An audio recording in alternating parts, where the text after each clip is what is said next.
Sinful anger. We are not to harbor intense anger and hatred in our hearts, since it can lead to terrible acts of sin. Here's Gene to explain. In this principle, we're talking about sinful anger. Anger that is defined here as intense, as it's defined as hatred. Not all anger is sin. We'll see that.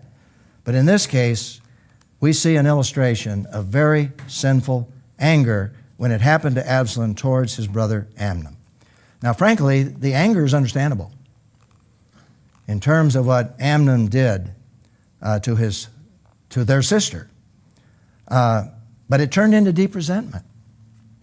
It not only turned into deep resentment, it smoldered for 2 whole years. Absalom has this in his mind that he's going to take out his brother at some point in time. I mean, there's horrible resentment and anger going on here. And of course, we see it in the passage erupting and leading to a tragic, tragic murder, which, by the way, is another consequence of David's horrible sin. Another murder. We read about it in 2 Samuel. When King David heard about all these things, he was furious. Absalom didn't say anything to Amnon, either good or bad, because he hated Amnon since he disgraced his sister Tamar. Fact is, David was angry. He was upset by it. But the fact is, he probably didn't do much about it. He probably knew that part of it was his problem, a result of his own sin. And Absalom, he harbors it, and he is going to get even. And of course, he did. He had a plan. He put together this plan, and he killed Amnon. We read about that in 2 Samuel 13:28. Now Absalom commanded his young men, watch Amnon until he is in a good mood from the wine. Isn't that ironic? What did David do to Uriah? In an ironic way, got him drunk. Here we have Absalom getting Amnon drunk. In this case, he's going to kill him, which ultimately led to murder as far as David was concerned.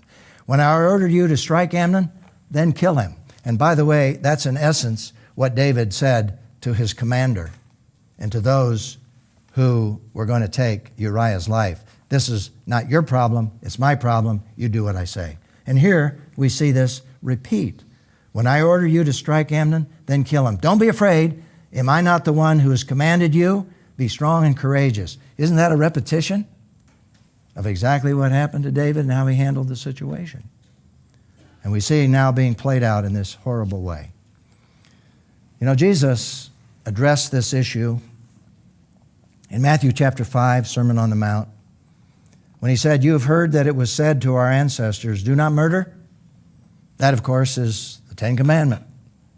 One of the 10 commandments. Do not murder, and whoever murders will be subject to judgment. But I tell you, everyone who is angry with his brother will be subject to judgment. And here, Jesus is dealing with sinful, horrible anger, the kind of anger that we see Absalom having towards his own brother Amnon. What Jesus is basically saying is that if you have this kind of anger in your heart, you've already committed murder. It's in the same category as adultery. Committing it in your heart. If you're committed to kill him, you've already murdered him, as far as God is concerned. And that was what Absalom had in his mind for 2 years. He murdered him when he set out to do it and developed a plan in God's sight. But he acted out on that after 2 years. The Apostle John addressed this issue. Anger distorts our thinking. 1 John chapter 2, verse 11. But the one who hates his brother, there's the strong word, is in the darkness, walks in the darkness, doesn't know where he's going because the darkness has blinded his eyes. See, hatred distorts our thinking, blinds us to do horrible things. We see this played out on television a lot in reports of people who do horrible things in a state of anger. John talked about that a long time ago. And here, John actually equates this kind of anger with murder in 1 John chapter 3, verse 15. Everyone who hates his brother is a murderer. See, in essence, that's what Jesus was saying. And that's what Absalom was guilty of. Everyone who hates his brother is a murderer. And you know that no murderer has eternal life residing in him. Now, I can't place judgment on Absalom and his relationship with God, but I only know that in this case, John says, no murderer has eternal life residing in him. Now, there's forgiveness. We see this in David's life. God forgave him. But he paid a price. And anger was the result or the cause of this horrible murder. Absalom murdered in his heart before he killed Amnon. It happened when he decided he was going to do it. Now, I want to talk about the other kind of anger, anger that is not sinful. Feelings of anger are normal. We all have these feelings because we're made in the image of God. God's a God of love and God of anger too, and we're made in His image. But anger becomes sinful when it leads to resentment and bitterness. When we let the sun go down on our anger, as Paul says in Ephesians chapter 4. Be angry and do not sin. It's almost a directive there. It is a directive. Allow yourself to be angry because that's normal. And in essence, if I would interpret that and add to it from what I know about anger, I would say, don't repress it. Don't repress it. But in your anger, don't sin. So there is anger that is not sinful anger. If all anger were sin, we'd all be sinning all the time because we do have feelings of anger. We get disturbed. We get upset. But in our anger, do not sin. Don't let the sun go down on your anger. That means don't let it linger. Don't let it turn into bitterness. It's a metaphor, really. That's not justifying the fact that once the sun goes down, you can wait another 24 hours before the sun goes down again. What it's saying is don't let it linger. Don't let it grow into bitterness, because if you do, Paul says right here, don't give the devil an opportunity. Because, boy, Satan looks for that. And when Absalom hated his brother to the point he wanted to take his life, that's when the devil moved right into his life. That was the opportunity that Satan was looking for. And that kind of intense, persistent bitterness opens the door to Satan to cause us to do things that normally we just wouldn't do. And so God, you see, addresses normal anger, but He also addresses anger that is sinful. So the reflection and response question, how can we keep normal and appropriate anger from becoming vindictive, causing us to hurt people in ways that violate God's will for our lives? Well, let me give you a general principle. Actually, I'll do that with some scriptures from the Proverbs. And these are powerful principles. Look at Proverbs 14:29. A patient person shows great understanding. What causes patience? Great understanding.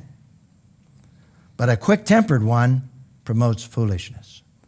Now, it's easy to be impatient.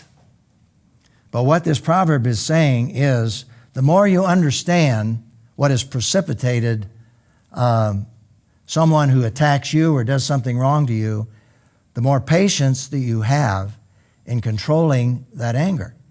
I remember a guy called me one time on the phone, a young guy. He was mad.